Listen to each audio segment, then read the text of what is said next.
Jennifer's chest heaved as she knelt on the cold concrete floor. Her wrists were tied behind her back, and her face, once radiant with carefully applied makeup, was streaked with tears. Her voice cracked as she pleaded, "Chief, please, I beg you in the name of God, I don't want to die."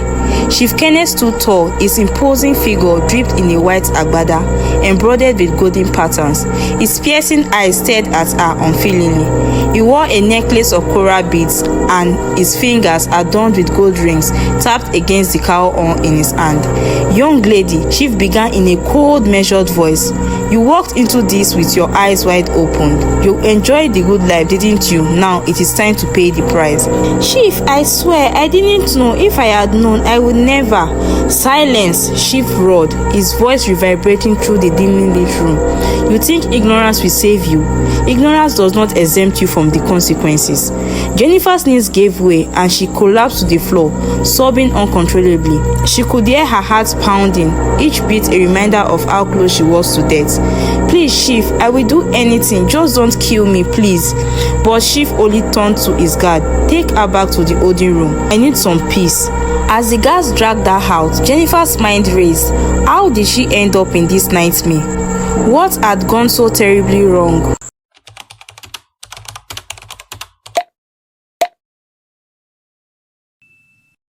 Mushi was buzzing with life that morning. Children ran barefoot through the narrow streets.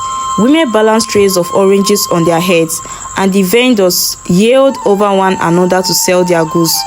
Jennifer sat on the worn-out couch in her mother's one-room apartment, scrolling through Instagram on her phone. Her feed was filled with glamorous pictures of girls dressed in designers' clothes, dining at fancy restaurants, lodging by pools in Lekki. She sighed deeply and tossed the phone onto the cushion beside her. "Mama," she called out. Her mother, Mrs. Ngozi, was stirring a pot of egusi soup over a kerosene stove. "What is it, Jennifer?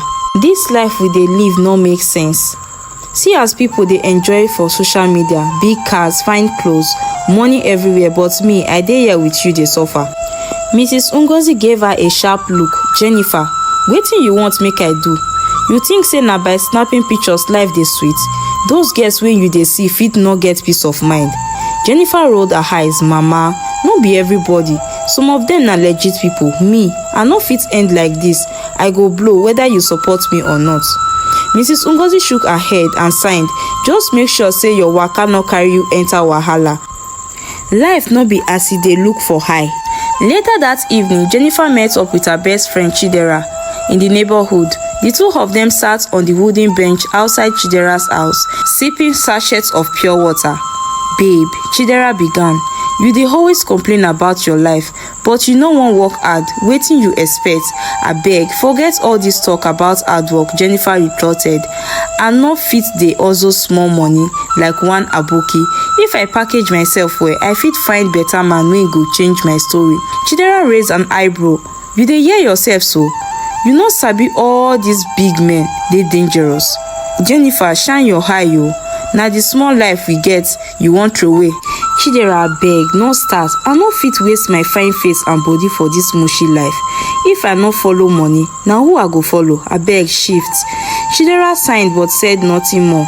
She knew her friend was stubborn. The turning point came one weekend when Chidera invited Jennifer to a party on the island. It wasn't the kind of party they were used to. It was a gathering of wealthy men and elegant women in luxurious mansion with marble floors, sparkling chandeliers, and a pool that stretched across the backyard. Jennifer couldn't believe her eyes. She felt like she had stepped into one of the Instagram pictures she admired so much.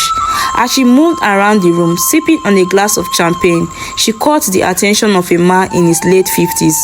He was dressed in an agbada so rich in fabric, it shimmered under the lights. His wristwatch sparkled with diamonds. "Good evening, my dear," he said, his voice deep and authoritative. "Good evening, sir," Jennifer replied, her voice soft and polite. "What is your name?" he asked, smiling warmly. "Jennifer." Chief Kenneth nodded, still smiling. "You are a very beautiful girl, Jennifer. Tell me, what do you do?" Jennifer hesitated. I'm in school, she lied, hoping to sound impressive. Chief Kenneth chuckled, reaching into his pocket and pulling out a bundle of cash. You remind me of my younger days. Yeah, take this and buy yourself something nice. Jennifer's eyes widened as she accepted the money. Thank you, sir. Call me Chief, he said, handing her his card.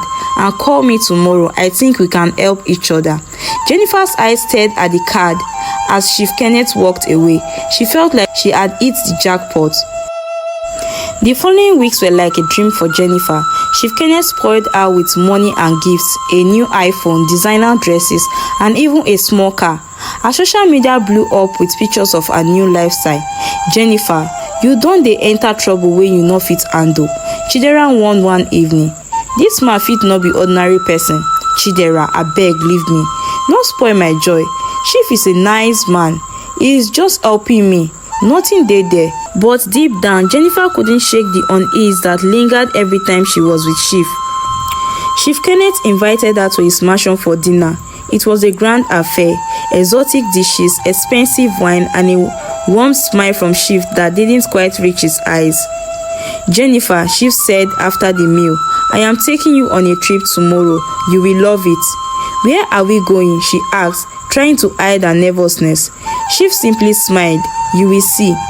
The next morning, Chief Kenneth sent a sleek black SUV to pick her up.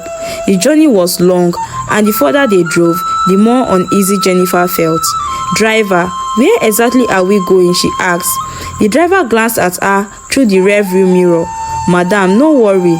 Chief said you will like it. By the time they arrived at the remote compound, surrounded by thick bushes, Jennifer's stomach was in knots. As the SUV came to a halt in front of the massive iron gates, Jennifer's unease grew. The driver didn't speak another word as two tall, muscular men emerged from the compound. Both wore black kaftan and carried stern expressions. One of them approached the vehicle, knocked on her window and gestured for her to step out. Madam, Chief dey wait for you inside, he said in a tone that left no room for argument. Jennifer hesitated. Inside where? What is going on? Abeg, madam, just move. Chief no like when person waste time. The man replied, his voice firm. Her palm grew sweaty as she stepped out of the car, clutching her designer's handbag tightly. The compound was eerily quiet, the only sounds being the chirping of birds and the occasional rustle of leaves. The mansion ahead was grand but oddly unwelcoming, with high walls that seemed to close in on her. As she was led inside, her heart pounded louder with each step. The large sitting room was dimly lit.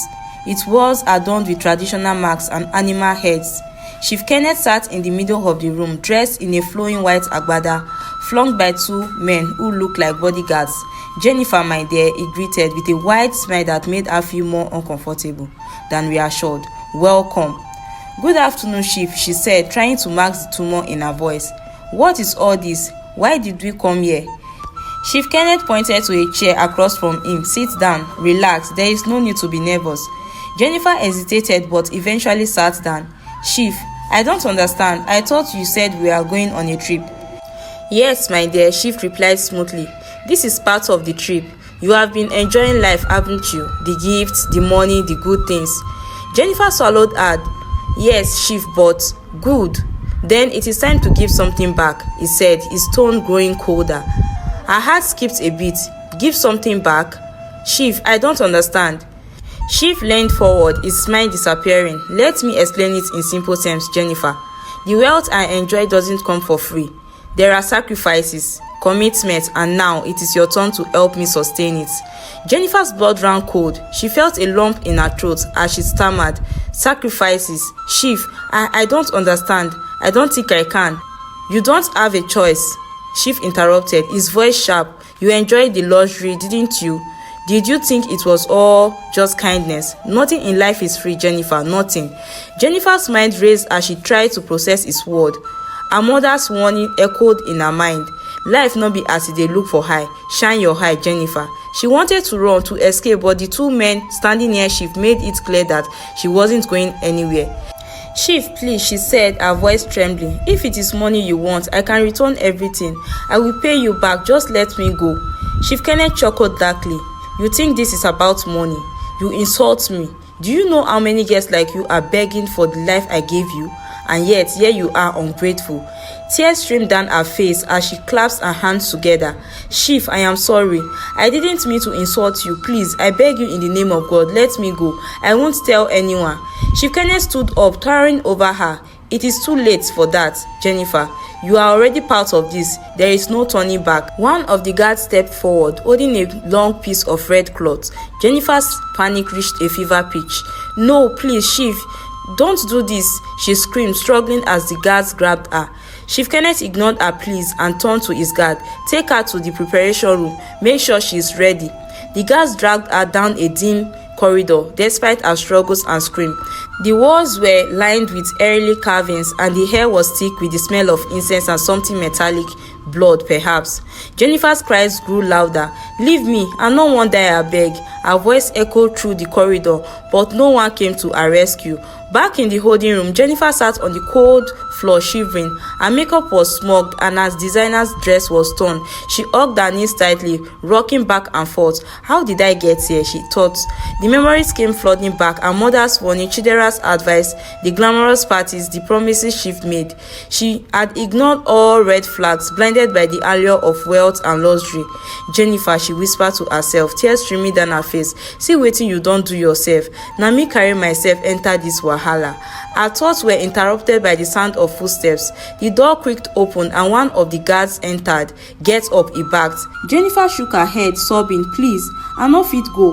I no wan die. The guard grabbed her arm and pulled her to her feet. Chief, dey wait. You no get choice. As she was dragged out of the room, Jennifer silently prayed, God, if you dey hear me, abeg, help me. No let me die like this.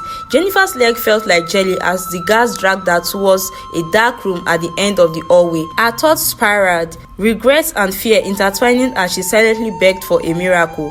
God, abeg, if you fit save me, I swear I go change. I no go follow sugar daddy again. I go focus on my life, abeg. The door creaked open and a wave of cold air hit her face. The room was dimly lit by flickering candles arranged in a circle around a strange altar. On the walls were symbols she didn't understand, and the metallic smell of blood filled her nostrils. Her stomach churned. Chief Kenneth stood in the center of the room, his white agbada replaced with a red robe embroidered with golden symbols. His face was thin, devoid of the charm he used to lure her into his world. Jennifer, he said, his voice deep and commanding, this is where it all ends. Your sacrifice will bring me wealth beyond imagination. You should feel honored. Jennifer dropped to her knees, sobbing, Chief, abeg, no kill me. I go do anything you want, but abeg, no take my life. Chief Kenneth smacked, anything. The only thing I want is your blood. The guards forced her onto a wooden platform as Chief began chanting in a language she didn't understand. Her scream filled the room, but they only seemed to fail his ritual. As Chief Kenneth raised a dagger high above his head, ready to plunge it into her chest, a loud bang echoed through the room. The door burst open and armed men in black stormed in, shouting commands. Everybody down, this is the police. Chief Kenneth froze, his expression shifting from confidence to panic. He tried to slip away, but one of the officers grabbed him and pinned him down to the ground.